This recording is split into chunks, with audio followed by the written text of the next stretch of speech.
이전 본문에서는 세리 레위와 여러 죄인들과 함께 식사하시면서 의인을 구하러 온 것이 아니라 죄인을 구하러 왔다 라는 예수님의 말씀을 보았습니다. 오늘 본문에서는 사람들이 예수님께 와서 왜 당신의 제자들은 금식하지 않냐 묻는 장면으로 시작합니다. 당시 바리새인들은 월요일과 목요일을 금식하는 날로 정했습니다. 포로 생활 이후 유대인들은 슬픔과 회개의 목적으로 금식하는 날을 정해 지키고 있었습니다. 또 세례 요한의 제자들도 금식하고 있었는데 이들은 구약 성경에서 약속된 메시아의 도래를 기다리며 엄격한 생활을 했습니다. 세례 요한은 메뚜기와 석청을 먹었다고 했었는데 이는 요한과 그를 따르는 사람들이 광야에서 엄격한 생활을 하고 있었기 때문입니다. 한편 예수님 당시에는 세례 요한이 옥에 갇힌 상태였습니다. 요한의 제자들은 원래 습관대로 금식을 하면서 스승 요한의 소식에 슬퍼하고 있던 상태였습니다. 그런데 예수님의 제자들은 슬픔의 기색은 하나도 없고 그냥 잘 먹고 기뻐했던 것 같습니다. 그러자 사람들이 예수님께 묻습니다. 어찌하여 당신의 제자들은 금식하지 않습니까? 이에 예수님은 자신을 신랑이라 비유하면서 지금은 결혼잔치와 같은 때다 라고 말씀하십니다. 아이러니하게도 바리새인의 제자들이나 요한의 제자들이나 자신들이 고대하던 구약에 약속된 메시아가 눈앞에 있음에도 알아채지 못합니다. 왜냐하면 각자가 기대했던 메시아의 모습이 있었기 때문입니다. 바리새인은 율법을 잘 지키는 자신의 의를 인정해줄 메시아를 기다렸습니다. 예컨대 너는 선한 일을 많이 했으니 천국이 너의 것이다 라는 말을 듣고 싶었습니다. 그러나 예수님은 그들의 위선을 폭로하셨습니다. 예수님 자신이 메시아라고 주장했더라도 그들은 절대로 믿지 않았을 겁니다. 세례 요한과 추종자들은 당장 세상을 심판할 메시아를 기다렸습니다. 가령 세례 요한은 예수님을 소개할 때 심판자로 소개합니다.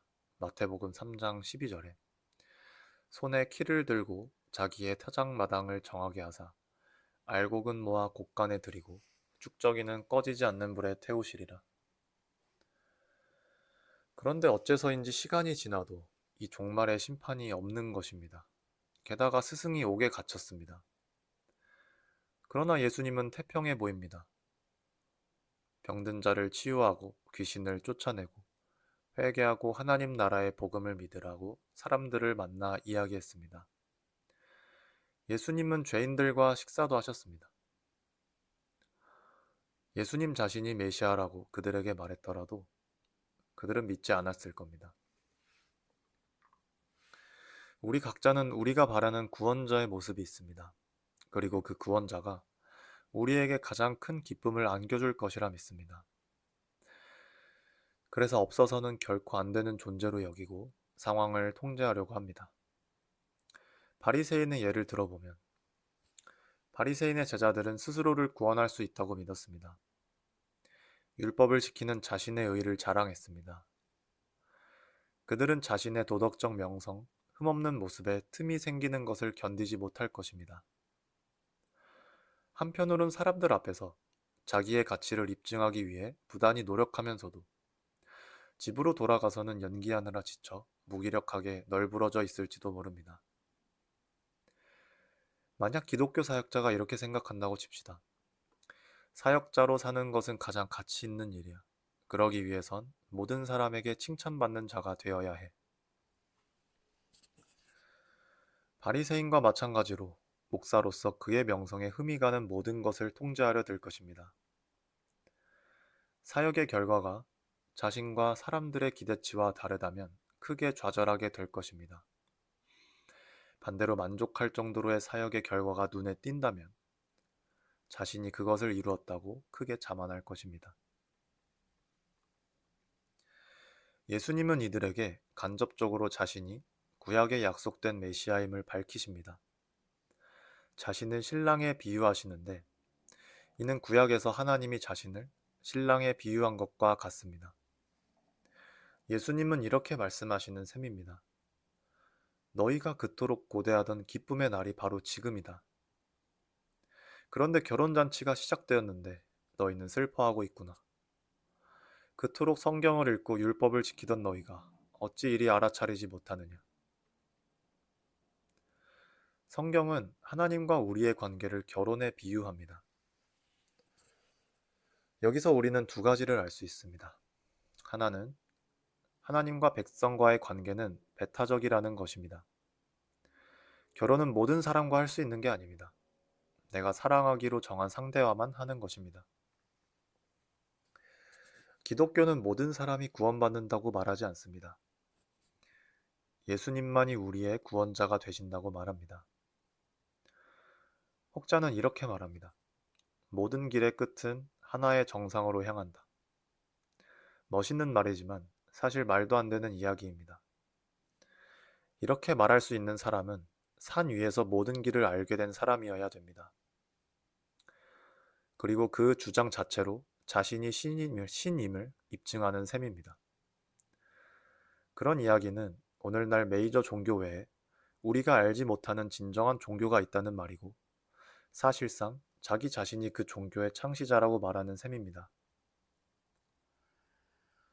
결혼 비유에서 알 수 있는 두 번째는 기독교는 기쁨을 말한다는 것입니다. 어째서일까요? 기독교는 하나님이 영원히 행복하셨고 영원히 만족하시는 분이라고 말합니다. 성부, 성자, 성령 하나님은 영원전부터 한 마음, 한 뜻이었고 서로를 사랑하시고 서로를 높이시고 서로를 존중하셨습니다. 하나님이 영원한 분이시듯 기쁨, 사랑, 행복은 영원한 것입니다. 21절에서 22절을 보면 여기서 종교와 복음의 가장 큰 차이점이 나타납니다. 종교는 우리에게 이렇게 말합니다. 나는 선하다. 그러므로 하나님께 받아들여진다. 종교에서 누릴 수 있는 기쁨은 자기 성취입니다. 자신의 도덕성, 선함, 그로 인해 받는 사람들의 인정과 칭찬이 기쁨의 척도가 됩니다. 하지만 복음은 우리에게 이렇게 말합니다. 내가 할 수 없는 일을 예수님이 이루셨다. 그러므로 나는 하나님께 받아들여진다. 복음을 누리는 자는 자기 성취가 아닌 예수님을 자랑합니다. 창조주이시자 모든 능력과 권세를 가진 그분이 나를 위해 십자가를 지셨음을 자랑합니다. 그러므로 종교와 복음은 결코 희석되거나 함께할 수 없습니다. 복음의 종교를 섞으려고 하거나 종교의 복음을 섞으려고 하면 둘 중 하나는 반드시 파괴됩니다. 바울은 복음에 종교를 섞으려는 거짓 교사들을 향해 이렇게 말했습니다. 갈라디아서 1장 7절에서 8절에 다른 복음은 없나니 다만 어떤 사람들이 너희를 교란하여 그리스도의 복음을 변하게 하려 함이라. 그러나 우리나 혹은 하늘로부터 온 천사라도 우리가 너희에게 전한 복음 외에 다른 복음을 전하면 저주를 받을지어다. 여기서 다른 복음이 없다는 말은 사실상 다른 복음이란 말 자체가 없다는 말입니다. 거짓 교사들은 갈라디아 교회에 들어와 사람들에게 이렇게 말했습니다. 예수님 믿고 구원받는다고? 그건 너무 쉬운 일이잖아. 그래서 그들은 할례와 절기, 여러 음식법 등을 지켜야 하나님께 받아들여진다고 말했습니다. 그러나 예수님은 생배 조각과 가죽 부대 비유를 통해 이렇게 말씀하시는 셈입니다. 내가 너희를 위해 행한 일 외에 그 어떤 것이 더 필요하다고 말한다면 복음은 복음이 아니라 저주받는 소식이 된다. 예수님은 새로운 종교를 창시하기 위해 오신 것이 아닙니다. 오히려 종교를 끝내기 위해 오셨습니다. 그 방식은 사람들을 척결하는 방식은 아니었습니다. 우리가 받아야 할 마땅한 형벌을 그분이 대신 당하는 방식이었습니다. 20절에 보면 그러나 신랑을 빼앗길 날이 이르리니 그날에는 금식할 것이니라 라고 말씀하십니다. 예수님은 자신의 죽음을 아셨습니다. 종교 지도자들과 그들의 가르침을 폭로하며 자신이 죽을 것을 아셨음에도 주님은 우리가 종교의 노예로 살아가길 원치 않으셨습니다. 그래서 하늘을 떠나 이 땅에 오셨습니다. 만약 예수님이 우리를 대신해 십자가에 달려 하나님의 심판과 저주를 대신 받지 않으셨다면, 종교를 폭로하시고 끝내시지 않으셨다면, 우리는 어떤 방식으로든 하나님께 인정받고 받아들여지기 위해 부단히 애를 쓰다가 한없이 교만해지거나 한없이 좌절했을 것입니다. 우리는 종교가 만연한 세상에서 끊임없이 이런 소리를 듣게 될 것입니다. 너는 어리석다. 너는 파렴치하다. 너는 아직 부족하다. 그러나 예수님께서 우리와 자리를 바꾸셨기에 저 영원한 천국을 소망하게 되었습니다. 십자가에서 그분은 나의 하나님, 어찌하여 나를 버리셨나이까 부르짖으셨습니다. 우리는 절망하더라도 일말의 소망을 품습니다. 그러나 예수님은 소망이 없음을 확신하셨습니다. 그분이 우리와 자리를 바꾸셨기에 눈물과 애통이 가득한 이 세상에서 인내하면서 우리는 그날을 기대할 수 있게 되었습니다.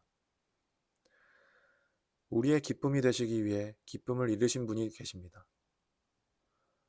온 우주의 창조주이신 그분이 우리의 기쁨이 되어 주십니다. 그리스도께로 오십시오.